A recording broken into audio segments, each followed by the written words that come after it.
DD Punjabi ਦੇ तमाम ਦਰਸ਼ਕਾਂ ਦਾ ਪ੍ਰੋਗਰਾਮ ਅੱਜ ਦਾ ਮਸਲਾ ਦੇ ਵਿੱਚ ਨਿੱਘਾ ਸਵਾਗਤ। ਦੋਸਤੋ, ਜਿਵੇਂ ਕਿ ਤੁਸੀਂ ਜਾਣਦੇ ਹੋ ਕਿ ਸਾਡੇ ਇਸ ਪ੍ਰੋਗਰਾਮ ਦੇ ਵਿੱਚ ਅਸੀਂ ਅਕਸਰ ਕਿਸੇ ਖਾਸ ਮੁੱਦੇ ਨੂੰ ਲੈ ਕੇ ਚਰਚਾ ਕਰਦੇ ਹਾਂ, ਉਸ ਦੇ ਵੱਖ-ਵੱਖ ਪਹਿਲੂਆਂ ਤੇ ਵਿਸ਼ਾ ਮਾਹਿਰਾਂ ਦੇ ਨਾਲ ਗੱਲਬਾਤ ਕਰਕੇ ਉਸ ਦਾ ਨਿਰੀਖਣ ਕਰਦੇ ਹਾਂ ਔਰ ਉਹਦੇ ਬਾਰੇ ਕੋਈ ਸਿੱਟੇ ਜਿਹੜੇ ਹੈ ਉਹ ਅਸੀਂ ਡਰਾ ਕਰਦੇ ਹਾਂ। लेकिन अज इस प्रोग्राम दे विच इस कुछ निवेकलियां चेंजिस कीतियां ने, कुछ परिवर्तन बदलाव किए हैं।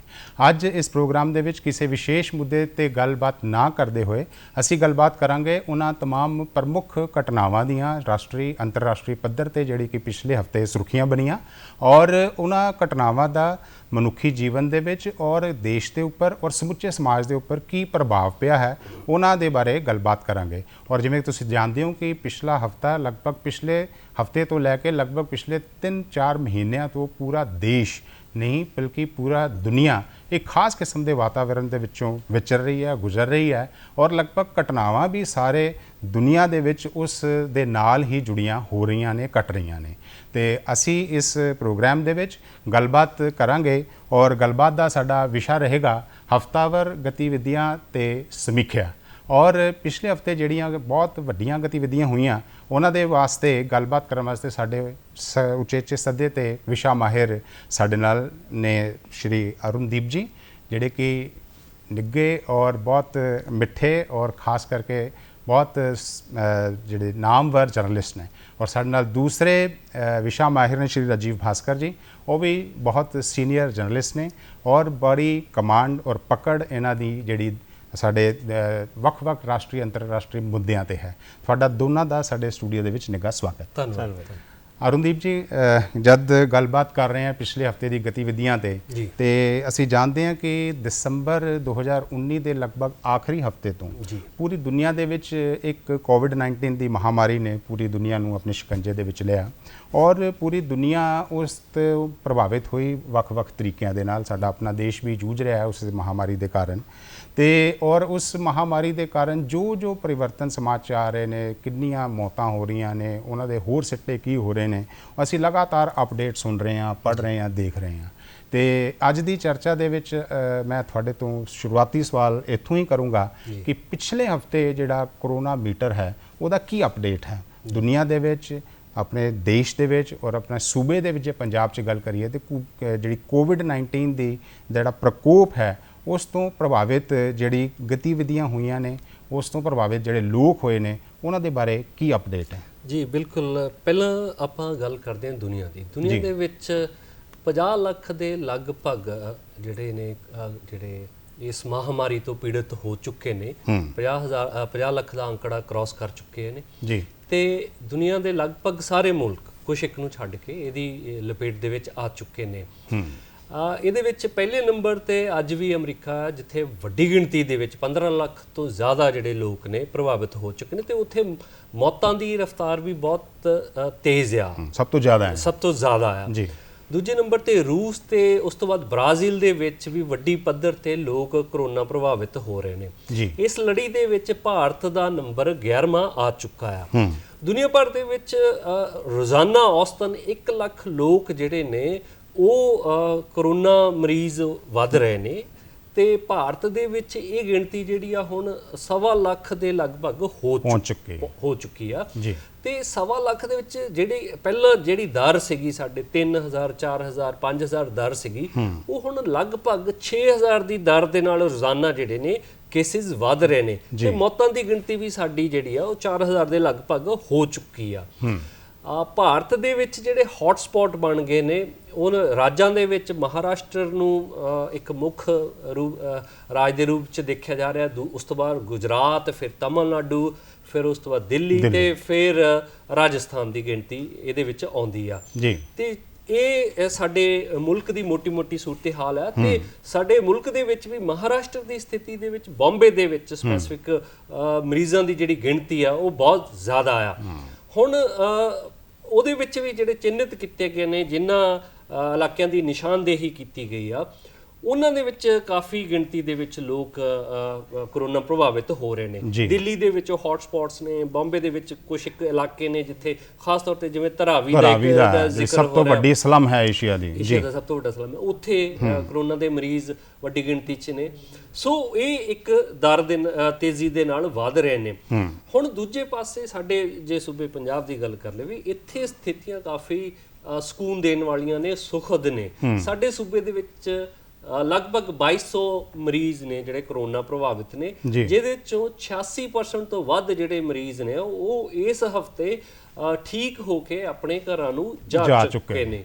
ਤੇ ਜਿਹੜੀ ਮੌਤ ਦਰ ਆ ਉਹ ਬਹੁਤ ਘੱਟ ਆ। ਇਹ ਪੰਜਾਬ ਲਈ ਇੱਕ ਸਕੂਨ ਵਾਲੀ ਗੱਲ ਹੈ। ਤੇ ਜਿਹੜੇ ਹਾਲਾਂਕਿ ਲਾਕਡਾਊਨ 4 ਲਾਗੂ ਹੋਣ ਤੋਂ ਬਾਅਦ ਜਿੰਨੀਆਂ ਜਿਸ ਹਿਸਾਬ ਨਾਲ ਖੁੱਲ੍ਹਾਂ ਦਿੱਤੀਆਂ ਗਈਆਂ ਨੇ, ਉਮੀਦ ਕੀਤੀ ਜਾ ਰਹੀ ਸੀ ਵੀ ਸ਼ਾਇਦ ਕਰੋਨਾ ਮਰੀਜ਼ਾਂ ਦੀ ਗਿਣਤੀ ਜਿਹੜੀ ਆ ਉਹ ਵੱਡੇ ਪੱਧਰ ਤੇ ਵਧੂਗੀ, ਪਰ ਲਾਕਡਾਊਨ 4 ਖੁੱਲ੍ਹਣ ਤੋਂ ਬਾਅਦ ਉਹ ਮਰੀਜ਼ਾਂ ਦੀ ਜਿਹੜੀ ਗਿਣਤੀ ਆ ਪੰਜਾਬ ਦੇ ਵਿੱਚ ਬਨਿਸਬਤ ਮੁਲਕ ਤੇ ਬਨਿਸਬਤ ਦੁਨੀਆ ਉਹ ਬਹੁਤ ਘੱਟ ਆ। ਇਹ ਇੱਕ ਪੰਜਾਬ ਦੇ ਲਈ ਇੱਕ ਚੰਗੀ ਤੇ ਵਧੀਆ ਖਬਰ ਹੈ। ਜੀ, ਇਹ ਬੜੀ ਅੱਛੀ ਗੱਲ ਹੈ ਭਾਸਕਰ ਜੀ। ਜਦ ਅਸੀਂ ਗੱਲ ਪੰਜਾਬ ਦੀ ਕਰਦੇ ਹਾਂ, ਜਿਵੇਂ ਦੱਸਿਆ ਕਿ ਪੰਜਾਬ ਦੇ ਵਾਸਤੇ ਸੁਖਦ ਖਬਰ ਹੈ, ਔਰ ਖਾਸ ਕਰ ਆਪਣੇ ਜ਼ਿਲ੍ਹੇ ਜਿੱਥੇ ਬੈਠੇ ਹੋ ਤੇ ਹੋਰ ਵੀ ਅੱਛੀ ਗੱਲਾਂ ਨੇ। ਜੇ ਸਮੁੱਚੇ ਰੂਪ 'ਚ ਗੱਲ ਕਰੀਏ, ਲਾਕਡਾਊਨ 4 ਤੋਂ ਬਾਅਦ ਜਿਵੇਂ ਅਰੁਣ ਜੀ ਨੇ ਕਿਹਾ ਕਿ ਆਸ ਕੀਤੀ ਜਾ ਰਹੀ ਸ਼ਾਇਦ ਬੜੇ ਵੱਡੇ ਪੱਧਰ ਤੇ ਮਰੀਜ਼ਾਂ ਦੀ ਸੰਖਿਆ ਵਧੂਗੀ, ਮੌਤਾਂ ਵੀ ਹੋਣਗੀਆਂ, ਲੇਕਿਨ ਹਿੰਦੁਸਤਾਨ 'ਚ ਐਵੇਂ ਨਹੀਂ ਹੋਇਆ ਹੈ। ਕੀ ਕਹਿਣਾ ਚਾਹੋਗੇ ਇਹਦੇ ਬਾਰੇ? ਸਭ ਤੋਂ ਪਹਿਲੇ ਤੇ ਜਦੋਂ ਇਹ ਕਰੋਨਾ ਦਾ ਕਹਿਰ ਭਾਰਤ ਦੇ ਵਿੱਚ ਸ਼ੁਰੂ ਹੋਇਆ, ਮੈਨੂੰ ਲੱਗਦਾ ਹੈ ਕਿ ਇਹ ਕਰੀਬ 20 ਮਾਰਚ ਦੇ ਕਰੀਬ ਸੀਗਾ ਜਦ ਪ੍ਰਧਾਨ ਮੰਤਰੀ ਮੋਦੀ ਉਹਨਾਂ ਨੇ ਰਾਸ਼ਟਰ ਦੇ ਨਾਮ ਆਪਣਾ ਸੰਦੇਸ਼ ਦਿੱਤਾ ਸੀਗਾ। 22 ਤਰੀਕ ਨੂੰ ਜਨਤਾ ਕਰਫਿਊ ਲਾਗੂ ਕੀਤਾ ਸੀਗਾ, ਔਰ ਉਸ ਜਨਤਾ ਕਰਫਿਊ ਵਾਲੇ ਦਿਨ ਹੀ ਰਾਤ ਨੂੰ ਤੁਹਾਨੂੰ ਯਾਦ ਹੋਏਗਾ ਖਬਰਾਂ ਆਈ ਸੀ ਜਲੰਧਰ ਦੇ ਵਿੱਚ ਲਾਕਡਾਊਨ 25 ਤਰੀਕ ਤੱਕ, ਯਾਨੀ 22 ਤਰੀਕ ਦੀ ਗੱਲ ਕਰ ਰਹੇ ਹਾਂ, 25 ਤਰੀਕ ਤੱਕ ਜਲੰਧਰ ਦੇ ਵਿੱਚ ਲਾਕਡਾਊਨ ਹੋ ਗਿਆ ਔਰ ਪੂਰਾ ਜਲੰਧਰ ਸ਼ਹਿਰ ਬੰਦ ਰਹੇਗਾ। ਅਗਲੇ ਦਿਨ ਖਬਰ ਆਈ ਕਿ ਨਹੀਂ, ਜਲੰਧਰ ਹੀ ਨਹੀਂ, ਪੰਜਾਬ ਦੇ ਕਈ ਜ਼ਿਲ੍ਹੇ ਉਹ ਵੀ ਲਾਕਡਾਊਨ ਦੇ ਵਿੱਚ ਰਹਿਣਗੇ, ਪਰ ਪੂਰੇ ਪੰਜਾਬ ਦੇ ਵਿੱਚ 23 ਜਾਂ 24 ਤਰੀਕ ਦੀ ਗੱਲ ਕਰੀਏ ਤੇ ਕਰਫਿਊ ਵੀ ਲੱਗ ਚੁੱਕਿਆ ਸੀ। 25 ਤਰੀਕ ਨੂੰ ਪ੍ਰਧਾਨ ਮੰਤਰੀ ਨੇ ਜਦ ਪੂਰਾ ਨੇਸ਼ਨ ਵਾਈਡ ਲਾਕਡਾਊਨ ਅਨਾਉਂਸ ਕੀਤਾ ਤੇ ਉਸ ਤੋਂ ਪਹਿਲੇ ਪੰਜਾਬ ਆਲਰੇਡੀ ਕਰਫਿਊ ਦੇ ਵਿੱਚ ਆ ਚੁੱਕਿਆ ਸੀ। ਯਾਨੀ ਪੰਜਾਬ ਨੇ ਕਾਫੀ ਵਧੀਆ ਪ੍ਰੀਕਾਸ਼ਨਸ ਲਿੱਤੀ ਇਸ ਕਰੋਨਾ ਨੂੰ ਰੋਕਣ ਵਾਸਤੇ, ਔਰ ਉਹਨਾਂ ਸਟੈਪਸ ਜਿਹੜੇ ਸੂਬੇ ਦੀ ਸਰਕਾਰ ਨੇ ਚੱਕੇ ਉਹਦੇ ਨਾਲ ਕਾਫੀ ਫਾਇਦਾ ਵੀ ਹੋਇਆ। ਔਰ ਅੱਜ ਜਿਸ ਸਥਿਤੀ ਦੇ ਵਿੱਚ ਬੈਠੇ ਹਾਂ ਅਸੀਂ, ਇੱਕ ਵਾਰ ਤਾਂ ਲੱਗਿਆ ਸੀਗਾ ਕੋਈ ਸਿਚੁਏਸ਼ਨ ਹੈ ਆਊਟ ਆਫ ਕੰਟਰੋਲ ਹੋ ਜਾਏਗੀ, ਪਰ ਜੋ ਰਿਕਵਰੀ 88% ਰਿਕਵਰੀ ਜਿਹੜੀ ਸਰਕਾਰ ਕਲੇਮ ਕਰ ਰਹੀ ਹੈ, ਉਹਦੇ ਹਿਸਾਬ ਨਾਲ ਅੱਜ ਦੀ ਖਬਰ ਦੇਖੀਏ ਤੇ ਤਕਰੀਬਨ 4 ਤੋਂ 5 ਜ਼ਿਲ੍ਹੇ ਤੇ ਸਾਡੇ ਕਰੋਨਾ ਮੁਕਤ ਹੋ ਚੁੱਕੇ ਨੇ। ਅੱਜ ਦੀ ਤਾਜ਼ਾ ਖਬਰ ਕਾਫੀ ਸਾਰੇ ਜ਼ਿਲ੍ਹੇ ਦੇ ਵਿੱਚ 1 ਤੋਂ ਲੈ ਕੇ 10 ਪੇਸ਼ੈਂਟ ਤੱਕ ਵੀ ਨਹੀਂ ਹੈਗੇ। ਜਲੰਧਰ ਜਿਹੜਾ ਇੱਕ ਬੜਾ ਵੱਡੇ ਤਰੀਕੇ ਨਾਲ ਰੈੱਡ ਜ਼ੋਨ ਬਣ ਕੇ ਉੱਭਰਿਆ ਸੀਗਾ, ਅੱਜ ਇੱਥੇ ਵੀ 15 ਤੇ 18 ਪੇਸ਼ੈਂਟ ਦੀ ਗੱਲ ਕਰ ਰਹੇ ਨੇ, ਔਰ ਇਹ ਵੀ ਕਲੇਮ ਕੀਤਾ ਜਾ ਰਿਹਾ ਹੈ ਕਿ ਇਹਨਾਂ 15-18 ਪੇਸ਼ੈਂਟਸ ਤੋਂ ਵੀ ਕੱਲ ਪਰਸੋਂ ਤੱਕ ਤਕਰੀਬਨ 90% ਪੇਸ਼ੈਂਟਸ ਰਿਕਵਰ ਹੋ ਕੇ ਆਪਣੇ ਘਰ ਚਲੇ ਜਾਣਗੇ। ਯਾਨੀ ਕਰੋਨਾ ਦੀ ਰਿਕਵਰੀ ਦੇਖੀਏ ਤਾਂ ਬਹੁਤ ਵਧੀਆ ਤਰੀਕੇ ਨਾਲ ਚੱਲੀ, ਔਰ ਕਰੋਨਾ ਦੀ ਲਾਕਡਾਊਨ ਤੇ ਹਜੇ ਲੱਗਿਆ ਹੋਇਆ ਲਾਕਡਾਊਨ 4, ਪਰ ਕਰਫਿਊ ਹਟਾਉਣ ਤੋਂ ਬਾਅਦ ਕਰੋਨਾ ਦੀ ਗਿਣਤੀ ਘੱਟ ਹੋਈ ਹੈ। ਪਰ ਇਸ ਤੋਂ ਅਸੀਂ ਇਹ ਮਤਲਬ ਨਹੀਂ ਲੈ ਸਕਦੇ ਵੀ ਕਰੋਨਾ ਵਾਪਸ ਖਤਮ ਹੋ ਗਿਆ। ਕਰੋਨਾ ਤੇ ਉੱਥੇ ਹੀ ਖੜਾ ਹੈ, ਪਰ ਸਾਨੂੰ ਇਹਤਿਆਤ ਹੁਣ ਲੈਣੇ ਪੈਣਗੇ। ਸਰਕਾਰ ਨੇ ਅਵੇਅਰਨੈਸ ਵਾਸਤੇ ਲੋਕਾਂ ਨੂੰ ਡੰਡੇ ਦੇ ਜੋੜ ਤੇ ਅੰਦਰ ਰੱਖਣ ਦੀ ਕੋਸ਼ਿਸ਼ ਕੀਤੀ ਸੀ, ਹੁਣ ਉਹ ਡੰਡਾ ਹਟਾ ਲਿਆ।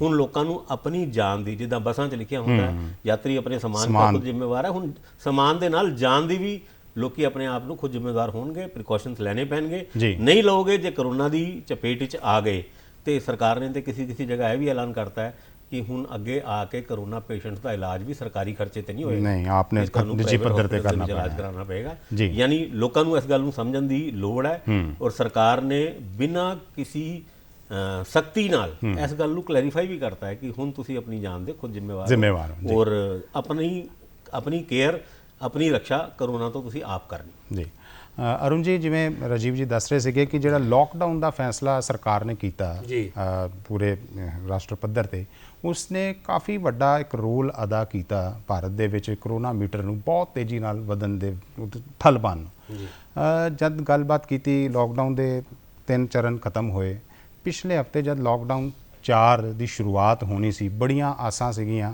ਬਹੁਤ ਕੁਝ ਆਸ਼ੰਕਾ ਵੀ ਸੀਗੀਆਂ, ਬਹੁਤ ਸਾਰੇ ਖਦਸ਼ੇ ਸੀਗੇ, ਤੇ ਜਿਹੜਾ ਲਾਕਡਾਊਨ 4 ਪਿਛਲੇ ਹਫਤੇ ਸ਼ੁਰੂ ਹੋਇਆ, ਪ੍ਰਧਾਨ ਮੰਤਰੀ ਜੀ ਵੱਲੋਂ ਔਰ ਕੇਂਦਰੀ ਸਰਕਾਰ ਵੱਲੋਂ ਜਿਹੜਾ ਤਜਵੀਜ਼ ਕੀਤਾ ਗਿਆ, ਉਹਦੇ ਵਿੱਚ ਮੁੱਖ ਤੌਰ ਤੇ ਕਿਹੜੀ ਛੋਟਾਂ, ਕਿਹੜੀ ਰਿਆਇਤਾਂ ਜਿਹੜੀਆਂ ਇਹਦੇ ਵਿੱਚ ਪ੍ਰਸਤਾਵਿਤ ਨੇ ਔਰ ਉਹਦਾ ਕੀ ਪ੍ਰਭਾਵ ਪੈ ਰਿਹਾ ਹੈ? ਜੀ ਬਿਲਕੁਲ।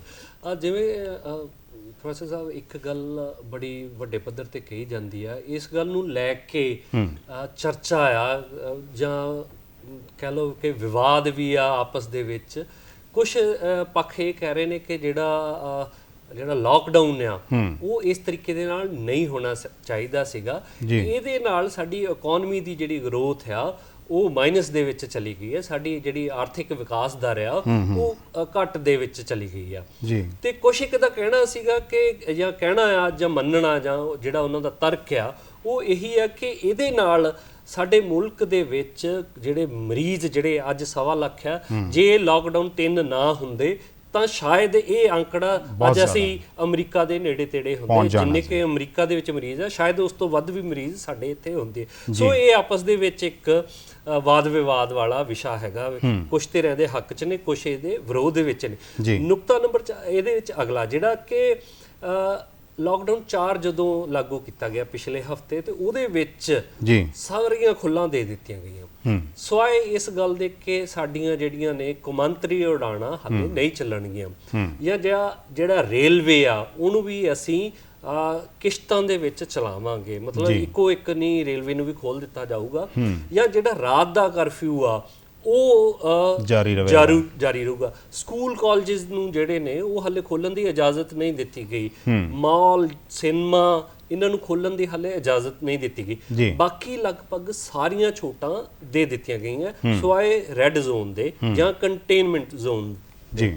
ਉਹਦੇ ਵਿੱਚ ਵੀ ਕੇਂਦਰ ਸਰਕਾਰ ਨੇ ਜ਼ਿਆਦਾ ਅਧਿਕਾਰ ਜਿਹੜੇ ਨੇ ਉਹ ਸੂਬਿਆਂ ਨੂੰ ਦੇਤੇ, ਸੂਬਾ ਸਰਕਾਰਾਂ ਨੂੰ ਦੇਤੇ ਕਿ ਤੁਸੀਂ ਤੈਅ ਕਰੋ, ਕਿਉਂਕਿ ਤੁਸੀਂ ਗਰਾਊਂਡ ਪੱਧਰ ਤੇ ਚੀਜ਼ਾਂ ਨੂੰ ਜ਼ਿਆਦਾ ਵਧੀਆ ਤਰੀਕੇ ਨਾਲ ਦੇਖਦੇ ਹੋ, ਜਾਣਦੇ ਹੋ, ਸਮਝਦੇ ਹੋ, ਤੇ ਉਹਦੇ ਹਿਸਾਬ ਨਾਲ ਆਪਣੇ ਫੈਸਲੇ ਲਓ। ਬਿਨਾਂ ਸ਼ੱਕ ਕੇਂਦਰ ਸਰਕਾਰ ਦਾ ਇਹ ਡਿਸੀਜਨ ਠੀਕ ਆ। ਸ਼ਾਇਦ ਇਹਨੂੰ ਇਸ ਰੂਪ ਦੇ ਵਿੱਚ ਵੀ ਦੇਖਿਆ ਜਾ ਰਿਹਾ ਕਿ ਜੇ ਕਿਤੇ ਕੇਂਦਰ ਸਰਕਾਰ ਸ਼ਾਇਦ ਇਹਨੂੰ ਪਹਿਲਾਂ ਹੀ ਕਰ ਦਿੰਦੀ ਤਾਂ ਸ਼ਾਇਦ ਜਿਹੜੇ ਅੱਜ ਸਾਡੇ ਮੁਲਕ ਦੀ ਆਰਥਿਕਤਾ ਦਾ ਪਹੀਆ ਨੂੰ ਬੈਗੇਰ ਲੱਗਾ ਆ ਉਹ ਸ਼ਾਇਦ ਨਾ ਲੱਗਦਾ।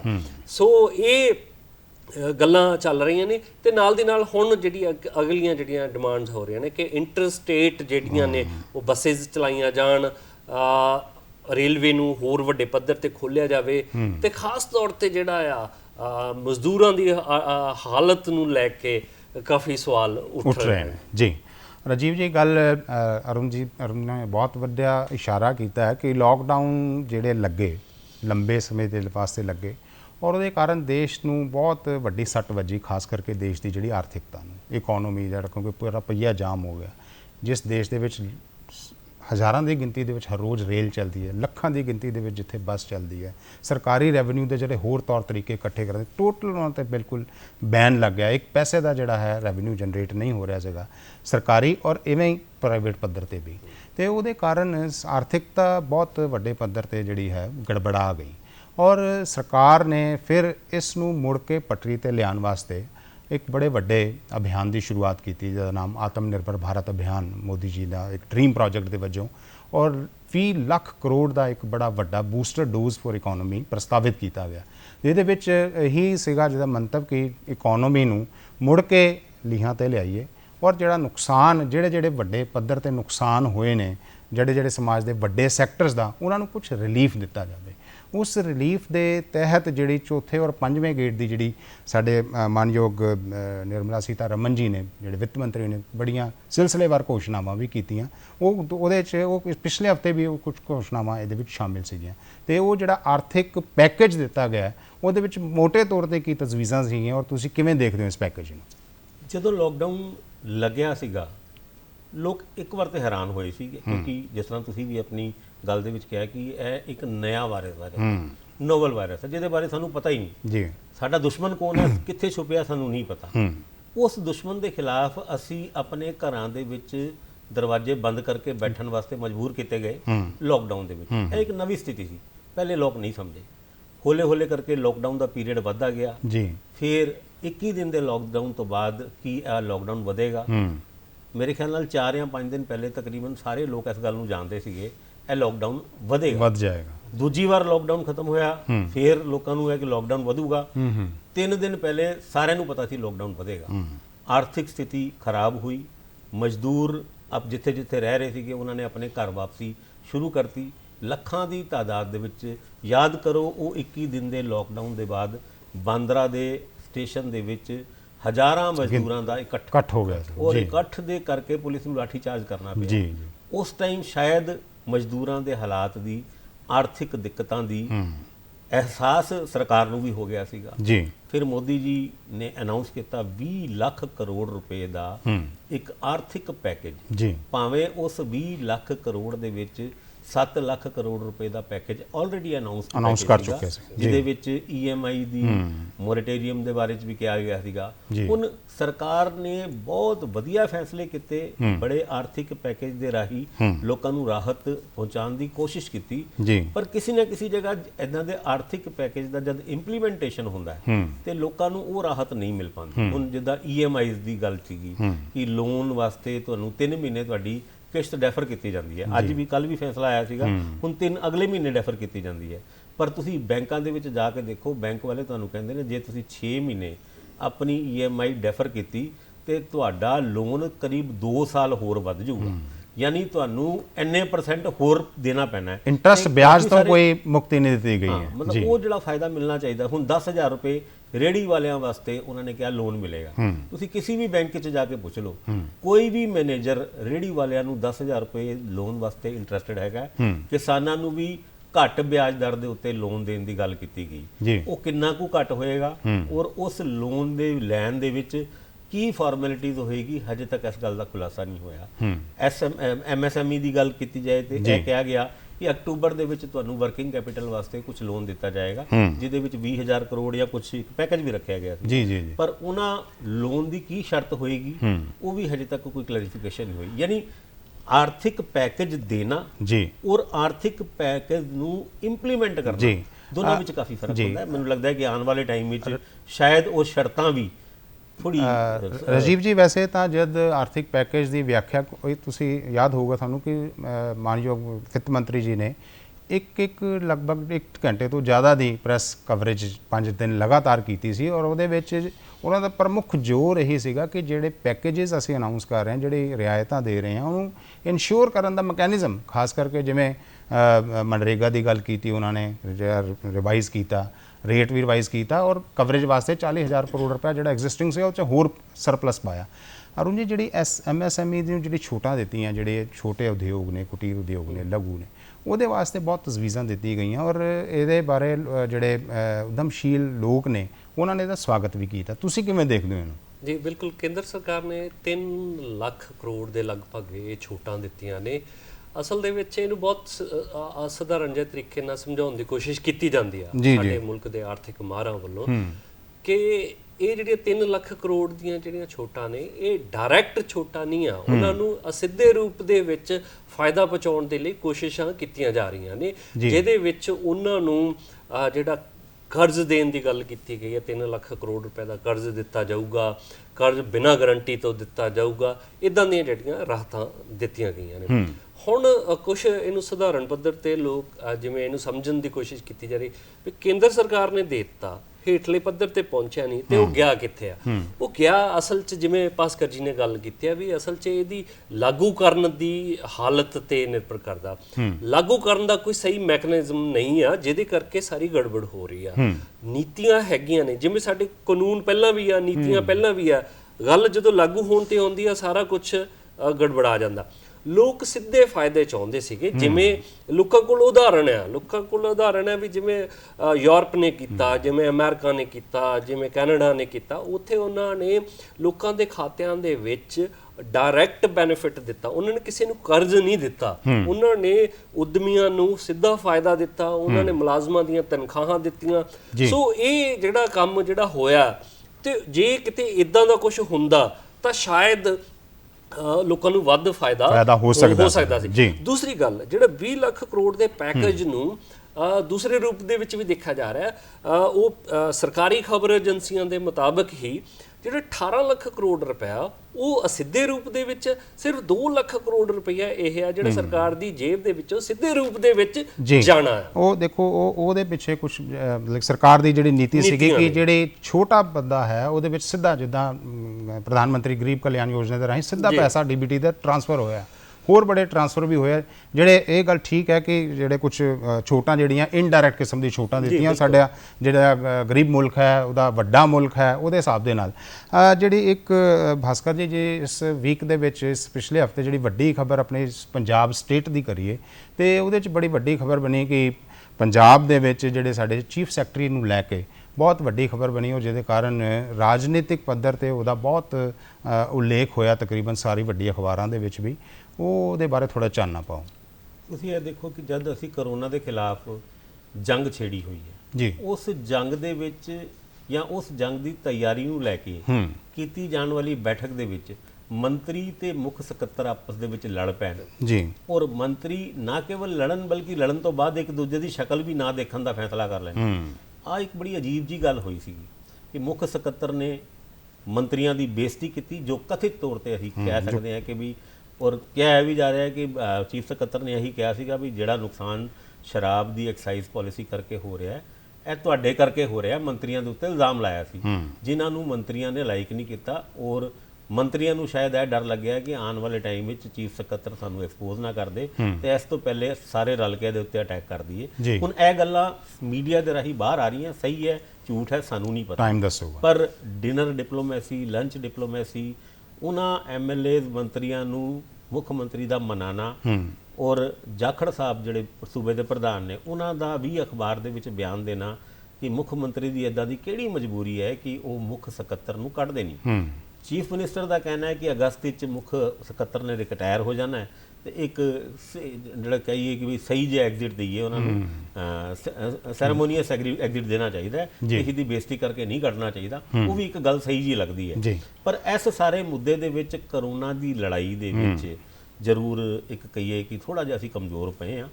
ਉਹ ਸ਼ਰਾਬ ਦੀ ਪਾਲਿਸੀ ਜਿਹਦੇ ਰਾਹੀਂ ਸਰਕਾਰ ਇਨਕਮ ਭਾਲ ਰਹੀ ਸੀ, ਅੱਜ ਉਸ ਸ਼ਰਾਬ ਦੇ ਕਾਰੋਬਾਰ ਦੇ ਵਿੱਚ ਸਰਕਾਰ ਨੂੰ 5600 ਕਰੋੜ ਦਾ ਘਾਟਾ ਹੋਇਆ, ਔਰ ਉਸ ਘਾਟੇ ਦਾ ਇਲਜ਼ਾਮ ਕਾਂਗਰਸੀ ਆਗੂਆਂ ਨੂੰ ਤੇ ਉੱਤੇ ਲੱਗ ਰਿਹਾ ਹੈ ਜਿਨ੍ਹਾਂ ਨੇ ਡਿਸਟਿਲਰੀ ਤੋਂ ਇਲੀਗਲ ਸ਼ਰਾਬ 5600 ਕਰੋੜ ਦੀ ਕੱਢ ਕੇ ਵੇਚੀ, ਔਰ ਇਹਦੇ ਕਾਫੀ ਸਾਰੇ ਨਾਂ ਕਾਂਗਰਸ ਦੇ ਵੱਡੇ ਆਗੂਆਂ ਦੇ ਵੀ ਆ ਰਹੇ ਨੇ। ਸਰਕਾਰ ਜਾਂ ਮੁੱਖ ਮੰਤਰੀ ਨੇ ਉਸ ਮੁੱਦੇ ਤੇ ਹਜੇ ਤੱਕ ਚੁੱਪੀ ਸਾਧੀ ਹੋਈ ਹੈ, ਪਰ ਗੱਲ ਕਰੋਨਾ ਤੋਂ ਲੜਾਈ ਦੀ ਸ਼ੁਰੂ ਹੋਈ ਔਰ ਸ਼ਰਾਬ ਦੇ ਸਕੈਮ ਦੇ ਵਿੱਚ ਕਨਵਰਟ ਹੋ ਗਈ, ਜੋ ਬੜੀ ਮੰਦਭਾਗੀ ਗੱਲ ਹੈਗੀ ਹੈ। ਇਸ ਟਾਈਮ ਕਰੋਨਾ ਦੇ ਖਿਲਾਫ ਸਾਰਿਆਂ ਨੂੰ ਇਕਜੁੱਟ ਹੋ ਕੇ ਜਿਹੜੀ ਹੈ ਲੜਨਾ ਚਾਹੀਦਾ, ਗੱਲ ਸਹੀ ਤਰੀਕੇ ਨਾਲ ਕਰਨੀ ਚਾਹੀਦੀ ਹੈ। ਆਪਸੀ ਰੰਜਿਸ਼ ਲੜਾਈ ਇੱਕ ਪਾਸੇ ਰੱਖ, ਹੋਰ ਚੀਜ਼ਾਂ ਉਹ ਵੀ ਚਲੋ ਚੱਲਦੀ ਰਹਿਣਗੀਆਂ, ਪਰ ਉਸ ਲੜਾਈ ਨੂੰ ਮਜ਼ਬੂਤ ਕਰਨ ਦੀ ਲੋੜ ਹੈ। ਅਨੂਪ ਜੀ, ਇਹਦੇ ਵਿੱਚ ਇੱਕ ਮੈਂ ਜੋੜਦਾ, ਵੱਡੀ ਗੱਲ ਇਹ ਹੈ ਵੀ ਐਤਕੀ ਕਿਸੇ ਆਪੋਜੀਸ਼ਨ ਨੇ, ਵਿਰੋਧੀ ਧਿਰ ਨੇ ਕੋਈ ਇਲਜ਼ਾਮ ਨਹੀਂ ਲਾਏ। ਸਰਕਾਰ ਦੇ ਵਿਧਾਇਕਾਂ ਨੇ ਇਲਜ਼ਾਮ ਲਾਏ ਆ, ਮੰਤਰੀਆਂ ਨੇ ਇਲਜ਼ਾਮ ਲਾਇਆ, ਉਹ ਮੁੱਖ ਮੰਤਰੀ ਤੇ ਇਲਜ਼ਾਮ ਲਾਇਆ, ਈਵਨ ਜਿਹੜੇ ਸੱਤਾਧਾਰੀ ਧਿਰ ਆ ਉਹਦੇ ਨੁਮਾਇੰਦਿਆਂ ਨੇ ਇਹ ਇਲਜ਼ਾਮ ਲਾਇਆ ਤੇ ਸਿੱਧੇ ਰੂਪ ਦੇ ਵਿੱਚ ਜਿਹੜੇ ਮੁੱਖ ਸਕੱਤਰ ਨੇ ਕਿਹਾ ਗਿਆ ਵੀ ਉਹਨਾਂ ਦੇ ਹਿੱਤ ਨੇ ਇਹਦੇ ਵਿੱਚ, ਉਹਨਾਂ ਦੇ ਬੇਟੇ ਦੀ ਮਿਲੀ ਭੁਗਤਿਆ ਜੋ ਵੀ ਉਹਦੇ ਚ ਇਦਾਂ ਦੀ ਬਹੁਤ ਸਾਰੀ ਖਬਰਾਂ ਜਿਹੜੀਆਂ ਆਈਆਂ ਨੇ। ਜੀ ਬਿਲਕੁਲ ਅਰੁਣ ਜੀ, ਜਿੱਥੇ ਇੱਕ ਪਾਸੇ ਦੇਸ਼ ਕਰੋਨਾ ਦੇ ਕਹਿਰ ਨੂੰ ਨਜਿੱਠ ਰਿਹਾ ਸੀਗਾ, ਦੂਸਰੇ ਪਾਸੇ ਇੱਕ ਵੱਡੀ ਖਬਰ ਜਿਹੜੀ ਹੈ, ਇੱਕ ਹੋਰ ਹਮਲਾ ਹੋਇਆ ਆਪਣੇ ਦੇਸ਼ ਦੇ ਦੋ ਸੂਬਿਆਂ ਦੇ ਵਿੱਚ, ਜਿਹੜਾ ਇੱਕ ਚੱਕਰਵਾਤ ਸਾਈਕਲੋਨ ਅਮਫਾਨ ਜਿਹੜਾ ਚੱਕਰਵਾਤ ਆਇਆ, ਔਰ ਉਹਨੇ ਬਹੁਤ ਵੱਡਾ ਨੁਕਸਾਨ ਜਿਹੜਾ ਹੈਗਾ ਉੜੀਸਾ ਔਰ ਖਾਸ ਕਰਕੇ ਵੈਸਟ ਬੰਗਾਲ ਦੇ ਵਿੱਚ, ਉਹਦੇ ਬਾਰੇ ਥੋੜੇ ਜਿਹੇ ਸਾਡੇ ਦਰਸ਼ਕਾਂ ਦੇ ਨਾਲ ਚਾਨਣਾ ਪਾਓ। ਜੀ ਬਿਲਕੁਲ, ਅਮਫਾਨ ਨੂੰ ਲੈ ਕੇ ਪਹਿਲਾਂ ਹੀ ਪੇਸ਼ਗੋਈਆਂ ਹੋ ਗਈਆਂ ਸੀ ਕਾਫੀ ਸਾਰੀਆਂ ਕਿ 125 ਕਿਲੋਮੀਟਰ ਪ੍ਰਤੀ ਘੰਟੇ ਦੀ ਰਫ਼ਤਾਰ ਦੇ ਨਾਲ ਇਹ ਇੱਕ ਜਿਹੜਾ ਸੁਪਰ ਸਾਈਕਲੋਨ ਹੈ ਉਹ ਆ ਰਿਹਾ ਆ, ਉਹਦੇ ਨਾਲ ਉੜੀਸਾ ਤੇ ਬੰਗਾਲ ਨੂੰ ਖਾਸਾ ਨੁਕਸਾਨ ਹੋਊਗਾ। ਉਹਨੇ ਕੀਤਾ ਵੀ ਨੁਕਸਾਨ, ਸ਼ਾਇਦ ਜੋ ਇੱਕ ਅੰਦਾਜ਼ਾ ਸੀਗਾ ਅੰਦਾਜ਼ੇ ਨਾਲੋਂ ਜ਼ਿਆਦਾ ਵੱਡੇ ਰੂਪ ਦੇ ਵਿੱਚ ਉਹਨੇ ਨੁਕਸਾਨ ਕਰਤਾ। ਵੈਸਟ ਬੰਗਾਲ ਦੇ ਮੁੱਖ ਮੰਤਰੀ ਮਮਤਾ ਬੈਨਰਜੀ ਹੋਰਾਂ ਨੇ ਕਿਹਾ ਵੀ ਸਾਡੇ ਸੂਬੇ ਦੇ ਵਿੱਚ 1 ਲੱਖ ਕਰੋੜ ਰੁਪਏ ਦਾ ਨੁਕਸਾਨ ਹੋ ਗਿਆ ਤੇ ਪ੍ਰਧਾਨ ਮੰਤਰੀ ਨੂੰ ਸਾਡੇ ਸੂਬੇ ਦਾ ਦੌਰਾ ਕਰਨਾ ਚਾਹੀਦਾ, ਤੇ ਪ੍ਰਧਾਨ ਮੰਤਰੀ ਨੇ ਉਹਨਾਂ ਦੀ ਗੁਜ਼ਾਰਿਸ਼ ਮੰਨ ਕੇ ਉੜੀਸਾ ਤੇ ਉਹਦਾ ਦੌਰਾ ਆਪਣਾ ਫਿਕਸ ਕੀਤਾ, ਪੱਛਮੀ ਬੰਗਾਲ ਦਾ ਦੌਰਾ ਕੀਤਾ। ਹੁਣ ਉਹਦੇ ਵਿੱਚ ਜਾਨੀ ਨੁਕਸਾਨ ਵੀ ਹੋਇਆ, ਲਗਭਗ 100 ਦੇ ਲਗਭਗ ਜਿਹੜੇ ਨੇ ਲੋਕ ਜਿਹੜੇ ਨੇ ਉਹ ਮਾਰੇ ਗਏ ਨੇ, ਜਦ ਕਿ NDRF ਦੀਆਂ ਜਿਹੜੀਆਂ ਟੀਮਾਂ ਸੀ, ਸਟੇਟ ਡਿਜ਼ਾਸਟਰ ਰੈਸਕਿਊ ਫੋਰਸ ਦੀਆਂ ਟੀਮਾਂ ਸੀਗੀਆਂ, ਉਹਨਾਂ ਨੂੰ ਪਹਿਲਾਂ ਹੀ ਤੈਨਾਤ ਕੀਤਾ ਗਿਆ ਸੀ, ਸਾਰੇ ਪ੍ਰਬੰਧ ਕਰ ਲਏ ਗਿਆ ਸੀ, ਫਿਰ ਵੀ ਇਹਦੇ ਬਾਵਜੂਦ ਸਾਡੇ ਮੁਲਕ ਦਾ ਖਾਸਾ ਨੁਕਸਾਨ ਹੋਇਆ। ਔਰ ਮੇਰਾ ਖਿਆਲ ਹੈ ਪਹਿਲੀ ਤੈਨਾਤੀ ਜਿਹੜੀ ਹੋ ਗਈ ਸੀ NDRF ਦੀ, ਉਹਦੇ ਕਾਰਨ ਕਾਫੀ ਵੱਡਾ ਨੁਕਸਾਨ ਹੋਣ ਤੋਂ ਬਚਾ ਵੀ ਹੋ ਗਿਆ। ਇੱਕ ਜਿਹੜੀ ਵੱਡੀ ਗੱਲ ਇਹਦੇ ਵਿੱਚ ਇਹ ਹੈ ਕਿ ਜਿਹੜੀ ਮੌਸਮ ਦੀ ਜਿਹੜੀ ਸਟੀਕ ਭਵਿੱਖਬਾਣੀ ਉਹਨੇ ਬਹੁਤ ਮਦਦ ਕੀਤੀ ਹੈ। ਰਾਜੀਵ ਜੀ, ਇੱਕ ਵੰਦੇ ਭਾਰਤ ਅਭਿਆਨ ਦੇ ਤਹਿਤ ਜਿੱਥੇ ਅਸੀਂ ਆਪਣੇ ਦੇਸ਼ ਦੇ ਵਿੱਚ ਲੋਕ ਬੈਠੇ ਨੇ ਉਹਨਾਂ ਨੂੰ ਰਿਲੀਫ ਦੇ ਰਹੇ ਹਾਂ, ਲੇਕਿਨ ਭਾਰਤ ਸਰਕਾਰ ਵੱਲੋਂ ਜਿਹੜੇ ਸਾਡੇ ਦੇਸ਼ ਦੇ ਵਿੱਚ ਬਾਹਰ ਲੋਕ ਬੈਠੇ ਨੇ ਉਹਨਾਂ ਨੂੰ ਵੀ ਵਾਪਸ ਲਿਆਉਣ ਵਾਸਤੇ ਬਹੁਤ ਵੱਡਾ ਇੱਕ ਉਪਰਾਲਾ ਕੀਤਾ ਗਿਆ, ਔਰ ਖਾਸ ਕਰਕੇ ਪੰਜਾਬ ਦੇ ਬਹੁਤ ਸਾਰੇ NRIs ਨੂੰ ਵੀ ਇਸ ਦੌਰਾਨ ਵਾਪਸ ਲਿਆਇਆ। ਕੀ ਕਹੋਗੇ? ਘਰ ਵਾਪਸੀ NRIs ਦੀ, ਉਹ ਹੁਣ ਆਪਣੇ ਦੇਸ਼ ਨੂੰ ਜ਼ਿਆਦਾ ਸੇਫ ਮਹਿਸੂਸ ਕਰ ਰਹੇ ਨੇ, ਇੱਕ ਬਹੁਤ ਵਧੀਆ ਗੱਲ ਹੈਗੀ ਹੈ। 20,000 ਦੇ ਕਰੀਬ NRIs ਨੇ ਜਿਹੜੇ ਪੰਜਾਬ ਦੇ, ਉਹ ਵਾਪਸ ਆ ਰਹੇ ਨੇ, ਔਰ ਉਹਨਾਂ ਨੂੰ ਕੁਆਰੰਟਾਈਨ ਕਰਨ ਵਾਸਤੇ ਕਾਫੀ ਸਾਰੇ ਹੋਟਲਾਂ ਦੀ ਵੀ ਤਿਆਰੀ ਹੈਗੀ ਹੈ। ਉਹ ਮੈਨੂੰ ਇਹ ਲੱਗਦਾ ਹੈ ਕਿ ਘਰ ਵਾਪਸੀ NRIs ਦੀ, ਜੋ ਪੰਜਾਬ ਦੇ ਬਾਰੇ 'ਚ ਬਾਹਰ ਰਹਿੰਦੇ ਹੋਏ ਵੀ ਅਕਸਰ ਸੋਚਦੇ ਨੇ, ਸਾਨੂੰ ਵੀ ਉਹਨਾਂ ਦੇ ਬਾਰੇ ਸੋਚਣਾ ਚਾਹੀਦਾ।